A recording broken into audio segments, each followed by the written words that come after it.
সুমাইয়া পারবি না, পারলে মা আমাকে ক্ষমা করে দিস, তোর তারা আমি বাবা হয়ে কিছুই করতে পারলাম না। তোরা ভালো থাকিস মা, সুখে থাকিস, আমি তোদের ছেড়ে চললাম।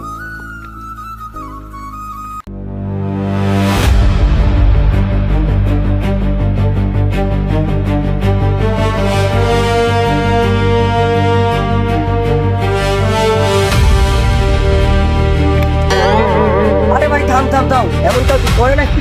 এইসব কি কাজ করছিস? পাগলা হয়ে গেছিস ভাই, গলায় দই দিতে যাচ্ছিস? আর তুই আমাকে বাধা দিস না ভাই, এছাড়া আমার কোনো উপায় নেই। পাগল লাগি, এমন কেউ তুই করে নাকি? কি হয়েছে তোর, আমাকে খুলে বল আমার। আমি আর কি বলবো ভাই, আমার এই দুঃখের কথা, আমি আর বাঁচতে চাই না।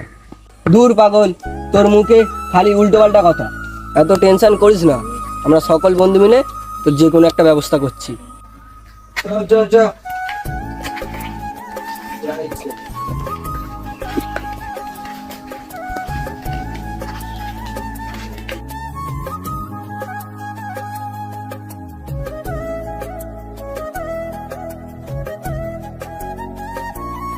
ভাই রাবণ, কি ব্যাপার বল দিনি? ইমরোজের দেখাই নেই, গোটা 1-2 মাস হয়ে গেছে, এখনো দেখাই দিচ্ছে না। তুই কোনো খোঁজ খবর রেখেছিস নাকি? কি খোঁজ খবর লোক বল দিনি ভাই, তুইও যেখানে আমিও সেখানে, যে যার কাজে সে যার ব্যস্ত, কি বলবো বলতো। আচ্ছা হাবিব, তুই ওদের কোনো খোঁজ খবর রাখিনিস? না না, পাগল নাকি, আমি কিভাবে খোঁজ খবর রাখবো? ছেলেটা খুব অভাবী রে, বন্ধু হয়ে বন্ধুর পাশে দাঁড়াতে পারলাম না। হ্যাঁ হ্যাঁ ভাই, তুই ঠিকই বলেছিস। আমরাও বা কি করবো বল, আমরাও কি খুব বড় লোক যে ওরা কিছু সাহায্য করি? দাদা দাদা, আমার কাছে একটা বুদ্ধি আছে। কি বুদ্ধি রে, বল বল।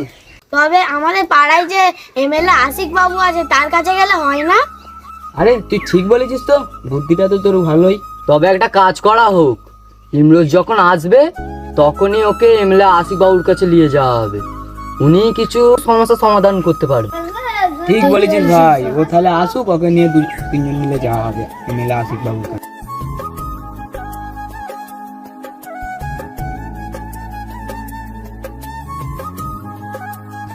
আরে ইমরোজ ভাই, যে কোথা ছিলিস দিন, কোনো খোঁজ খবর দিচ্ছিস না? কেমন আছিস, ভালো আছিস তো? আয় আয় বস। আরে ভাই আর বলিস না, একটা অঘটন ঘটে গেছে। কি অঘটন ঘটে গেছে রে, বল বল। আরে অত কথা না, বস বস, বসে কথা হবে সব।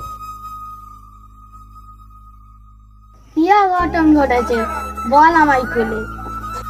আরে ভাই আর বলিস না, টাইম মতন পৌঁছে গেছিলেন বলে তাই ভাই ইমরোজের আজ আমরা মরা মুখ দেখতে পেতুম। কি বলিস রে, কি সব কথা বলছিস? তাই বলিস, পাগল টাগল হয়ে গেছিস নাকি রে? এত কথা না বলে কি অঘটন হয়েছে বল আমাদের। হ্যাঁ রে, ও ঠিকই বলেছে। বলি, তুই কোন দুঃখে এমন কাজ করতে যাচ্ছিলিস শুনি? আমার নতুন করে বলার কিছু নেই, তোরা তো সবই জানিস। আর বলিস ভাই, আমার ঘরে দুটো ফুটফুটে মেয়ে আছে। আরে ভাই, আমার দুটো মেয়েকে না পাচ্ছি ভালো মন্দ খাওয়াতে, না পাচ্ছি ভালো মন্দ পড়াতে, আমি বাপ হয়ে বাপের মর্যাদাটুকুন দিতে পারলাম না। তোরাই বল ভাই, আমার গলায় দড়ি দেওয়া ছাড়া কি উপায় আছে? বাপ হয়ে আমি ওদের জন্য কিছুই করতে পারলাম না, আমি কিরাম বাপ? তাই আমি এই কাজ করতে আমি বাধ্য হয়েছি ভাই, কি করবো বল? ছাড় ছাড়, এসব কথা বাদ দে। একটা উপায় ভেবেছি সকল বন্ধু মিলে। কি উপায় বল ভাই? ঠিক আছে, উপায়টা হলো যে আমাদের পাড়ার এমএলএ আশিক বাবু আছে, ওর কাছে সবাই মিলে যে একটা ব্যবস্থা করবো। চা চা আচ্ছা।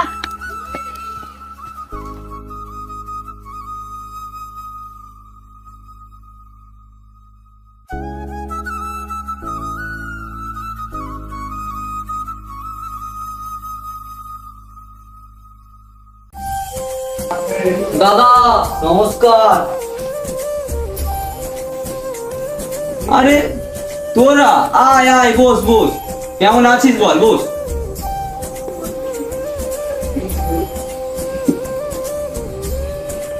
বল তোদের কি সমস্যা, বল কি আমি তোদের হেল্প করতে পারি এখন, কিসের জন্য এসেছিস? আরে দাদা আর বলেন না, খুব বিপদে পড়ে আপনার কাছে এসেছি, আপনি যদি একটু সাহায্য করতেন। তো বলে ফেলেন আপনাদের কি সমস্যা, যদি কিছু সমস্যা সমাধান করতে পারি আমারও তাহলে খুব ভালো লাগবে। এই যে দাদা, এই যে ইমরোজ, এ খুব অসহায়, এর জন্য এসছি, এর কোনো কাজ কাম নেই। এর ঘরে বউ ছেলে সবই আছে, কাজ কাম নেই। ঘরে বউ বাচ্চা সবই আছে, সংসারপাতি ভালো করে চালাতে পারছেন না, তাই সবে এই গলায় রয়ে দিচ্ছিল। আমরা সকল বন্ধু মিলে ধরে আপনার কাছে আনলাম, আমরা যদি একটা ব্যবস্থা করতে পারি। তো ঠিক আছে, তোদের কথা সব শুনলাম, ভারী কষ্ট জীবন। তো তোদের সমস্যার সমাধান করে দেবো, কোনো টেনশান করিস না। আর তুমি ভাই কোনো টেনশান করো না, তোমার সব ব্যবস্থা হয়ে যাবে। আমি আছি, আমার ফ্যাক্টরি আছে, ওই ফ্যাক্টরিতে আমি কাজে লাগিয়ে দেবো। আর প্রতি সপ্তাহে তোমাকে 3 থেকে 3.5 টাকা বেতন দেবে আমার ম্যানেজার। এখন তোমাকে আমি অল্প কিছু টাকা দিচ্ছি, যাতে তোমার সংসারপাতিটা বউ ছেলেকে নিয়ে ভালোভাবে চালাতে পারো। আর গত সপ্তাহ থেকে কাজে লেগে পড়বে, কোনো সমস্যা হবে না।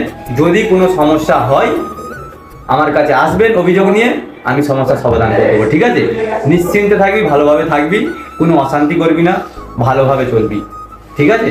এখন ভালোভাবে তোরা যা, আর আমি তোদের টাকাটার বন্দোবস্ত করছি এখনই। একটু দাঁড়া, আমি বার করছি, বন্ধ করবি।